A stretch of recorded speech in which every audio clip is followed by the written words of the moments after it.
Hello everyone, আসসালামু আলাইকুম। আজকে আমি আপনাদের সাথে শেয়ার করব চট্টগ্রামের ঐতিহ্যবাহী গরুর মাংসের কোয়াব। খুবই সহজভাবে আজকের এই রেসিপিটি আপনাদের সাথে শেয়ার করার চেষ্টা করেছি। আশা করছি আজকের এই রেসিপিটি আপনাদের কাছে খুবই ভালো লাগবে।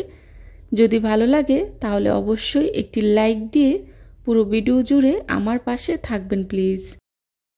গরুর মাংসের কোয়াব তৈরি করার জন্যে প্রথমে আমি এখানে নিয়েছি 700 গ্রাম গরুর মাংস। আর মাংসগুলোকে আমি খুব ভালো করে কেটে ধুয়ে পরিষ্কার করে নিয়েছি। মাংসগুলোকে আমি একটু বড় সাইজে কেটে নিয়েছি। আর মাংসের কোয়াবের জন্য একটু বড় সাইজ করেই কেটে নিতে হয়। এখন এর মধ্যেই দিয়ে দিচ্ছি 1 চা চামচ আদা বাটা, 1 চা চামচ রসুন বাটা, আর দিয়ে দিচ্ছি 1 চা চামচ পেঁয়াজ বাটা।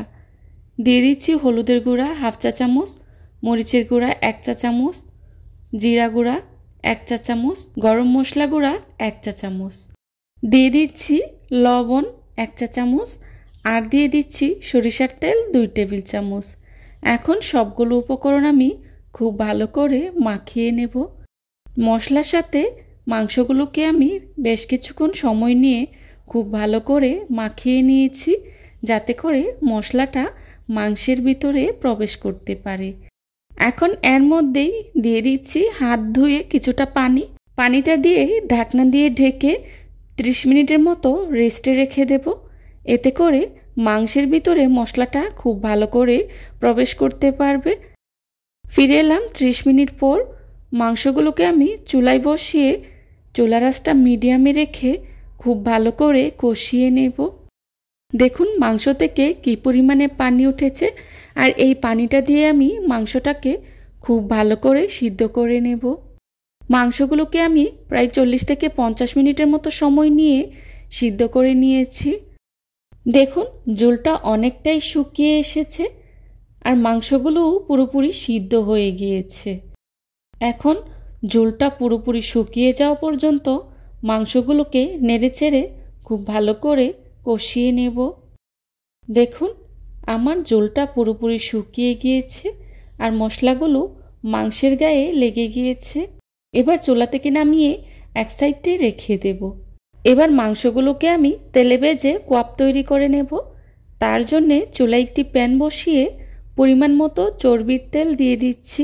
কোয়াব তৈরি করার জন্যে অবশ্যই চর্বির তেলটা ব্যবহার করার চেষ্টা করবেন, এতে করে পারফেক্ট কোয়াবের স্বাদটা পাওয়া যায়। চর্বির তেলটা হাতের কাছে না থাকলে সয়াবিন তেল দিয়েও মাংসগুলোকে ভেজে নিতে পারেন। তেলটা গরম হয়ে আসলেই এর মধ্যেই দিয়ে দিচ্ছি আগে থেকে সিদ্ধ করে রাখা গরুর মাংসগুলো। এর সাথেই দিয়ে দিচ্ছি কিছুটা আস্ত রসুনের কোয়া।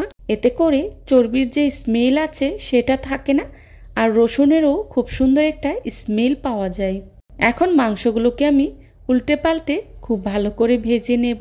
মাংসগুলোকে আমি বেশ কিছুটা সময় নিয়ে খুব ভালো করে ভেজে নিয়েছি। দেখুন আমার মাংসগুলো ভেজে নেওয়া হয়ে গিয়েছে।